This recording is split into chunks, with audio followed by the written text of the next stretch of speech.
This is Sharma, author of The Leader Who Had No Title, founder of the Titan Academy, and welcome to this mastery session.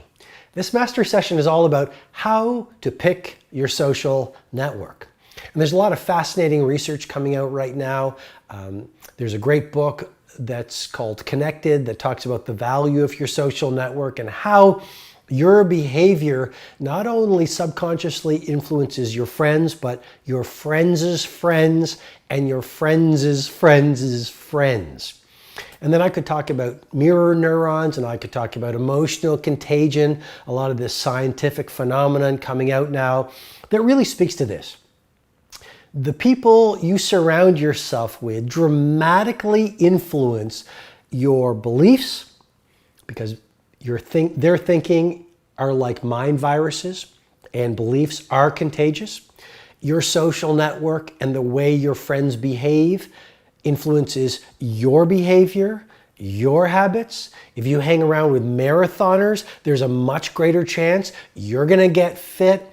There's the Framingham study that said if you are associated or your orbit has obese people in it, well then you have a 57% chance of becoming obese yourself. And I'm not being disrespectful in any way, I'm just reporting the results of that study to make the point that you do in many ways become the people you associate with. And so what I wanted to do is just jam with you in this mastery session, not only to help you dial into the importance of really selecting your peer group with great care and great acumen, because their results are going to become your results. Their mentalities will subtly infuse your whole belief system and become your mentalities. But I also want you to come up with almost a strategy that will really help you repopulate your professional life and your personal life with the kinds of people who will get you to where you want to be so that you live a legendary life.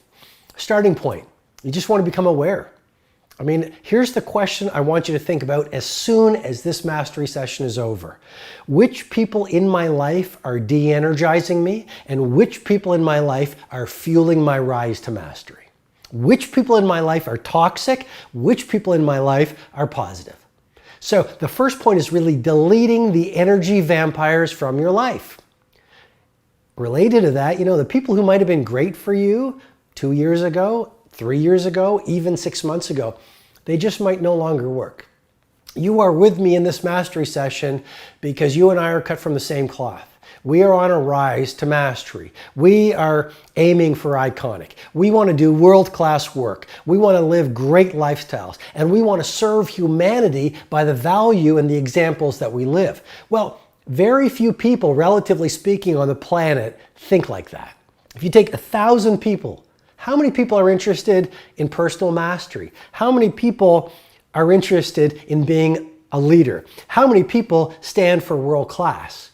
Most people are interested in video games and TV shows and gossiping and complaining and just getting through the day. Okay, not judging, just reporting. So the first thing to ask yourself, so the point I'm really trying to make is the person who you were even a year ago is not who you are today. And the people who might have been great for you a year ago might no longer fit with you today.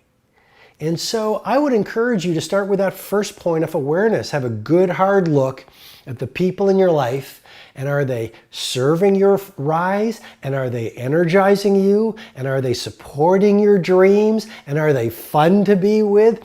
And is their example allowing you to rise? It's like when you play tennis, or you ski. I ski. And when I ski with someone who is way better than me, you should see me ski. Their example on the slope lifts my game subconsciously.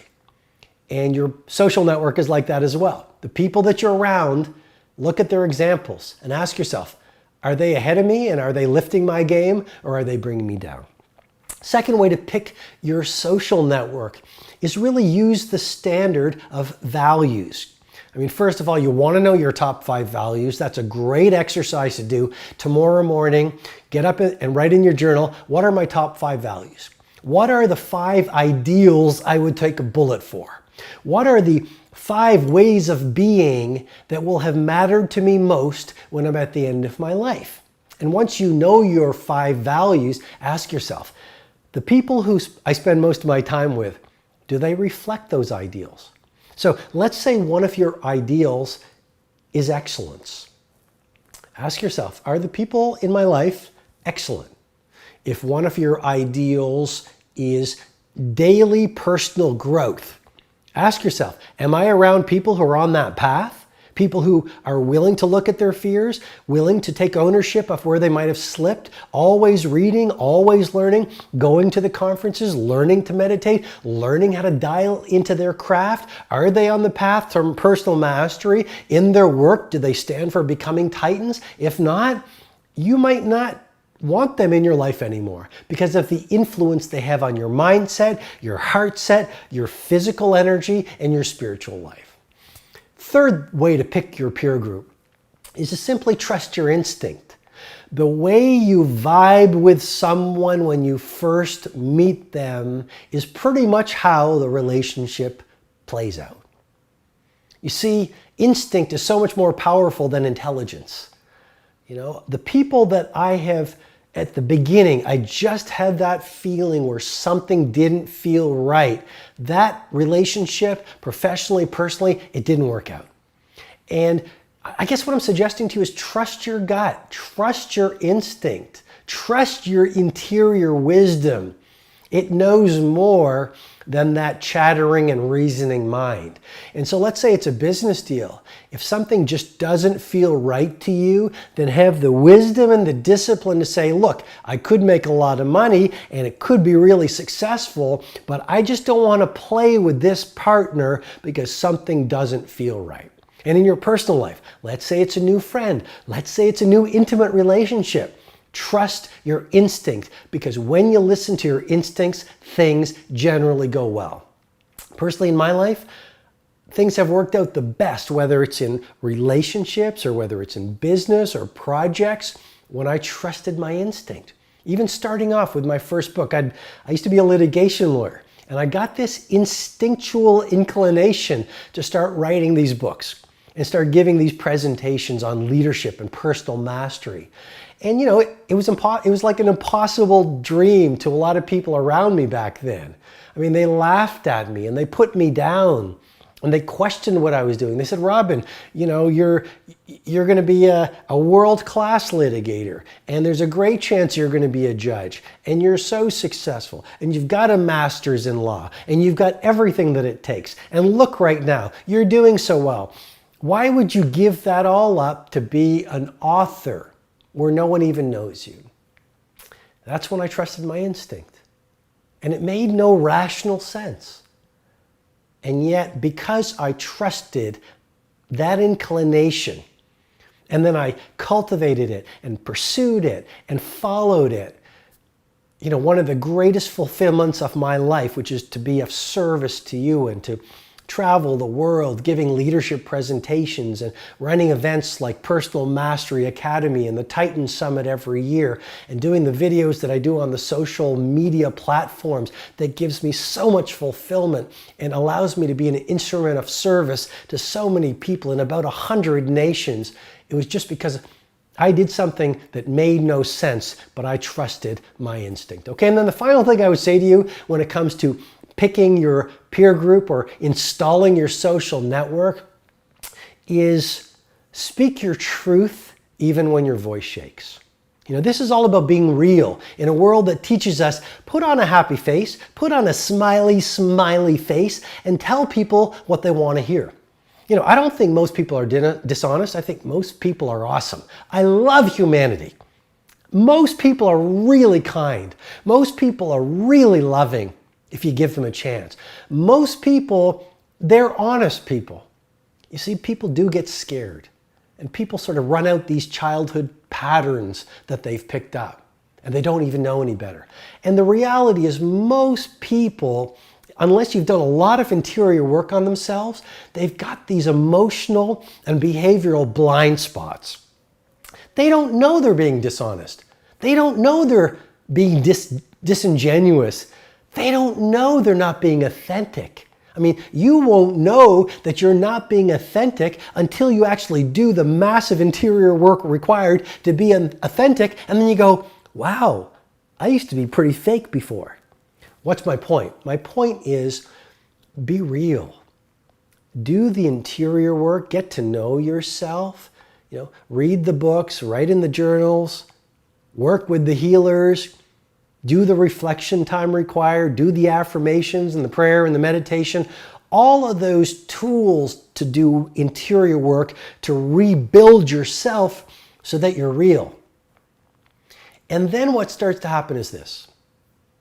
Two things. Number one, you have the confidence and the courage to have real conversations with the people in your social network.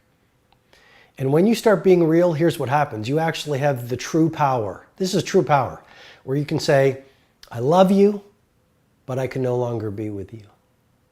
You're a great friend. Maybe you're a great husband, you're a great wife, but we no longer fit.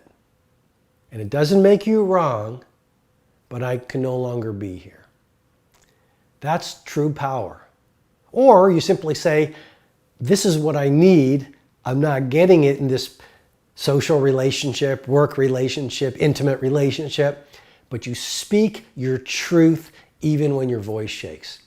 And then when you do this interior work so that you birth your natural authenticity out in the world, here's another thing. Automatically, the people who no longer fit with you just somehow walk away, or you walk away from them. But here's the beautiful thing. New friends, new business associates, new human beings at your new level of insight, wisdom, mastery, energy, compassion, excellence, adventure, festivity, bravery, humanity. They just start showing up. And that's when you start to assemble a whole new social network that reflects the leadership and mastery level that you're now at. So choose and populate your social network well, because your friends' mindsets and mentalities will become yours through attitudinal contagion. And the way your friends and social network feel, if they're confident and brave, well then you'll feel confident and brave. And if they're weak and timid, you'll start to feel that way through the scientific phenomenon of emotional contagion. If your friends are dishonest, there's a great chance you will start cutting corners in terms of your ethics. If your peer group is weak and average and full of victimhood, there's a great chance that you will take the gorgeous potential you were born with or have right now and disassemble it and become average just like them. Choose your network well, because that's what your life is going to look like. I love you a lot. I believe in you. You believe in you. I hope you enjoyed this mastery session. Own your game. I'm going to talk to you really soon. Hi, this is Robin Sharma. I hope you received great value from this mastery session. If you'd like to receive potent training videos, blog posts, learning tools, and information on my 2 live events, Personal Mastery Academy and my flagship 4-day experience, the Titan Summit, go ahead and visit robinsharma.com.